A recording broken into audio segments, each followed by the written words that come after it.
Everyone, നമുക്ക് ചുറ്റും circular ഷേപ്പിൽ ഒരുപാട് സാധനങ്ങളുണ്ട് അല്ലേ. ഇതിന്റെ പെരിമീറ്റർ കാണാൻ നമ്മൾ 2πr-ഉം ഏരിയ കാണാൻ നമ്മൾ πr²ഉം അതേപോലെ തന്നെ ഒരു സ്ഫിയർ, ഒരു ഗോളത്തിന്റെ വോളിയം കാണാൻ 4/3πr³ ഉപയോഗിക്കുന്നത്.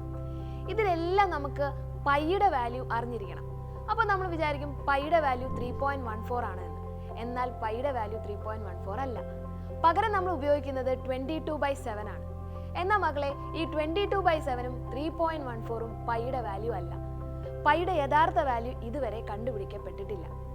ഇന്നത്തെ വീഡിയോയിൽ നമ്മൾ നോക്കാൻ പോകുന്നത് പൈയുടെ കുറച്ച് ഇൻട്രസ്റ്റിംഗ് ഫാക്ട്സുകളാണ്. നമുക്ക് നോക്കാം. ഒരു വൃത്തത്തിന്റെ പെരിമീറ്ററിനെ, അതായത് ചുറ്റളവിനെ വ്യാസം കൊണ്ട് ഹരിക്കുമ്പോഴാണ് നമുക്ക് പൈയുടെ വാല്യൂ കിട്ടുന്നത്. നമ്മൾ ഇപ്പോൾ ഉപയോഗിക്കുന്ന പൈയുടെ വാല്യൂ എന്ന് പറയുന്നത് 3.14 ആണ്. ഈ 3.14 വെച്ച് നമ്മുടെ ബുക്കിൽ ഒരു വൃത്തം വരച്ചാൽ അതിന്റെ പെരിമീറ്റർ കാൽക്കുലേറ്റ് ചെയ്യുമ്പോൾ നമുക്ക് കൃത്യമായ ഉത്തരം തന്നെ കിട്ടും. പക്ഷേ ഒരു 10 മീറ്റർ ഡയമീറ്റർ വരുന്ന വലിയൊരു വൃത്തം വരച്ച് 3.14 വെച്ചാണ് നമ്മൾ പെരിമീറ്റർ കാൽക്കുലേറ്റ് ചെയ്യുന്നത് എങ്കിൽ അവിടെ 1.5 സെന്റിമീറ്ററിന്റെ വ്യത്യാസം വരും. കുറച്ചുകൂടെ വ്യക്തമായി പറഞ്ഞാൽ 100 മീറ്റർ വ്യാസമുള്ള 100 മീറ്റർ ഡയമീറ്റർ വരുന്ന വലിയൊരു ക്രിക്കറ്റ് സ്റ്റേഡിയത്തിന് ചുറ്റും ബൗണ്ടറി ആയിട്ട് ഒരു കയറിടണം എന്ന് നമുക്ക് വിചാരിക്കാം. ഈ കയറിന്റെ നീളം എന്ന് പറയുന്നത് അതിന്റെ പെരിമീറ്ററിന് തുല്യമാണ്. ഈ പെരിമീറ്റർ കാൽക്കുലേറ്റ് ചെയ്യാൻ നമ്മൾ 3.14 എന്ന് പറയുന്ന പൈയുടെ വാല്യൂ ആണ് ഉപയോഗിച്ചത് എങ്കിൽ അവിടെ നിങ്ങൾക്ക് 15 സെന്റിമീറ്ററിന്റെ വ്യത്യാസം വരും. അതായത് 15 സെന്റിമീറ്റർ കയർ അവിടെ ഉണ്ടാവത്തില്ല. ഇങ്ങനത്തെ കാൽക്കുലേഷൻസ് ചെയ്യാൻ വേണ്ടി നമുക്ക് മിനിമം പൈയുടെ 5 ഡെസിമൽ കഴിഞ്ഞ് 5 ഡിജിറ്റ് എങ്കിലും നമുക്ക് വേണ്ടി വരും. അതായത് 3.14159 എന്ന് പറയുന്ന ഇത്രയും നമ്പേഴ്സ് യൂസ് ചെയ്താൽ മാത്രമാണ് ഈ 15 സെന്റിമീറ്ററിന്റെ വ്യത്യാസം നമുക്ക് ഇല്ലാതെ കൃത്യമായിട്ട് ക്രിക്കറ്റ് സ്റ്റേഡിയത്തിന് ചുറ്റും കയറിന്റെ ലെങ്ത് നമുക്ക് കാൽക്കുലേറ്റ് ചെയ്യാൻ വേണ്ടി പറ്റത്തുള്ളൂ. അപ്പോൾ മക്കളെ, നമ്മൾ എന്തിനാ പൈയുടെ വാല്യൂ ഒക്കെ പഠിക്കുന്നത്? നമുക്ക് ഭൂമിയെ പറ്റിയും അതിന് ചുറ്റുമുള്ള പ്രപഞ്ചത്തിനെ പറ്റിയും ഒക്കെ പഠിക്കാൻ വേണ്ടിയിട്ടാണ് അല്ലേ.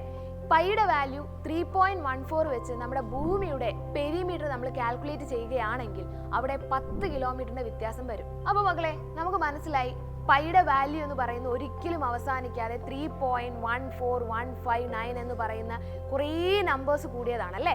എന്തുകൊണ്ടായിരിക്കും പൈ ഇങ്ങനെ ഒരിക്കലും അവസാനിക്കാത്ത നമ്പർ ആയത്? കാരണം പൈ ഒരു ഇറാഷണൽ നമ്പറാണ്.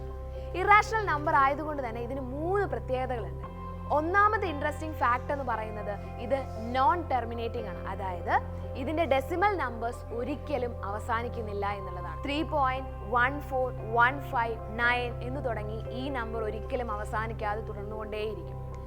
രണ്ടാമത്തെ ഇൻട്രസ്റ്റിംഗ് ഫാക്ട് എന്ന് പറയുന്നത് ഇത് ഒരിക്കലും റിപ്പീറ്റ് ചെയ്യുന്നില്ല എന്നുള്ളതാണ്. അതായത് ഇപ്പോൾ നമ്മൾ പറഞ്ഞ 3.14159 എന്ന് പറഞ്ഞ് നമ്മൾ എത്ര തന്നെ പൈയുടെ വാല്യൂ നമ്മൾ കണ്ടിന്യൂ ചെയ്താലും ഇതിലുള്ള ഒരു നമ്പർ പോലും പിന്നെ റിപ്പീറ്റ് ചെയ്യത്തില്ല. അടുത്ത നമ്പർ ഏതാണെന്ന് നമുക്ക് ഒരിക്കലും പ്രെഡിക്റ്റ് ചെയ്യാനും പറ്റുന്നില്ല. മൂന്നാമത്തെ ഇൻട്രസ്റ്റിംഗ് ഫാക്ട് എന്ന് പറയുന്നത് ഇതിനെ ഒരിക്കലും ഫ്രാക്ഷണൽ ഫോമിൽ നമുക്ക് എഴുതാൻ പറ്റില്ല. അതായത് ഇതിനെ P/Q ഫോമിൽ നമുക്ക് ഒരിക്കലും പൈ എന്ന് പറയുന്ന വാല്യൂവിനെ എഴുതാൻ പറ്റത്തില്ല. അപ്പോൾ നിങ്ങൾ ആലോചിക്കും, അപ്പോൾ നമ്മൾ 22/7 ഉപയോഗിക്കുന്നതോ? മകളെ, 22/7 ഉപയോഗിച്ചാൽ നമുക്ക് വരുന്നത് 3.142857 142857 ഇത് തന്നെയാണ് കണ്ടിന്യൂ ചെയ്തുകൊണ്ടിരിക്കുന്നത്. അതായത് അടുത്ത ഏത് നമ്പർ വരുമെന്ന് നമുക്ക് കറക്റ്റായിട്ട് പ്രെഡിക്റ്റ് ചെയ്യാൻ വേണ്ടി പറ്റും.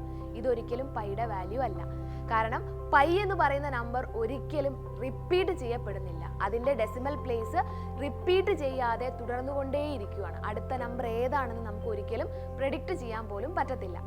ഇവിടെ നമ്മൾ പറഞ്ഞ 22/7 അടുത്ത വരുന്ന നമ്പർ ഏതാണെന്ന് നമുക്ക് കറക്റ്റായിട്ട് പ്രെഡിക്റ്റ് ചെയ്യാൻ പറ്റുന്നതുകൊണ്ട് തന്നെ 22/7 ഒരിക്കലും പൈയുടെ വാല്യൂ അല്ല.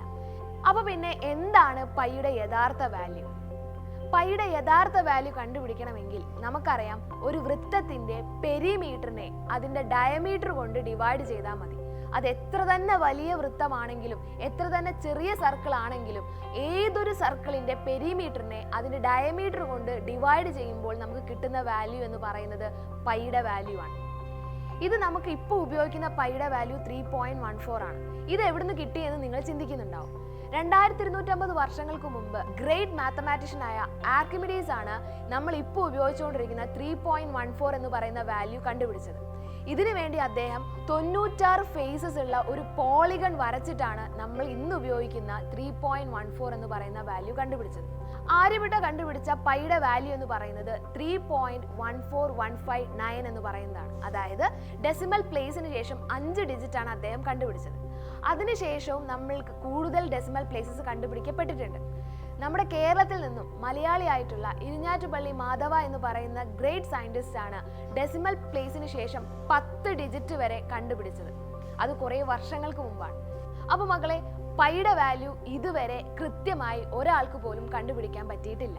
ഇപ്പോഴും നമ്മൾ പൈയുടെ കൂടുതൽ ഡെസിമൽ പ്ലേസസ് കണ്ടുപിടിച്ചുകൊണ്ടേയിരിക്കുകയാണ്. നമ്മുടെ ഇന്നത്തെ വേൾഡിൽ, വിസിബിൾ ആയിട്ടുള്ള നമ്മുടെ ഈ വേൾഡിൽ നമുക്ക് വേണ്ട എല്ലാ കാൽക്കുലേഷൻസും കൃത്യമായി ചെയ്യാൻ വേണ്ടി 40 ഡിജിറ്റ് വരെ, അതായത് ഡെസിമൽ പ്ലേസ് കഴിഞ്ഞ് 40 ഡിജിറ്റ് വരെ നമുക്ക് അറിഞ്ഞിരുന്നാൽ മതി. ഇപ്പോഴും അതിലും കൂടുതൽ ഡെസിമൽ വാല്യൂസ് കണ്ടുപിടിക്കുന്നത് എന്തിനാന്ന് വെച്ച് കഴിഞ്ഞാൽ പൈയുടെ കൂടുതൽ കൃത്യമായ വാല്യൂ അറിയാൻ വേണ്ടി മാത്രമാണ്. അപ്പോൾ മക്കളെ, പൈയുടെ വാല്യൂ ഇതുവരെ ആർക്കും പൂർണ്ണമായിട്ട് കണ്ടുപിടിക്കാൻ വേണ്ടി പറ്റിയിട്ടില്ല. നമ്മൾ കണ്ടുപിടിച്ച വാല്യൂ, നമ്മൾ ഉപയോഗിക്കുന്ന വാല്യൂ എന്ന് പറയുന്നത് 3.14 ആണ്. അതായത് 22/7 ചെയ്താൽ നിങ്ങൾക്ക് 3.14 ആണ് വരുന്നത്. അപ്പോൾ നമ്മളുടെ സ്കൂളിലേക്കുള്ള കാൽക്കുലേഷൻസിനും കാര്യങ്ങൾക്കൊക്കെ നമുക്ക് 3.14 അല്ലെങ്കിൽ 22/7 കണ്ടാൽ മതി. ഇതേപോലെയുള്ള ഇൻട്രസ്റ്റിംഗ് വീഡിയോസിനായിട്ട് നമ്മുടെ ചാനൽ കറക്റ്റായിട്ട് ഫോളോ ചെയ്യുക. അപ്പോൾ പുതിയൊരു വീഡിയോ ആയിട്ട് കാണാം. Bye everyone.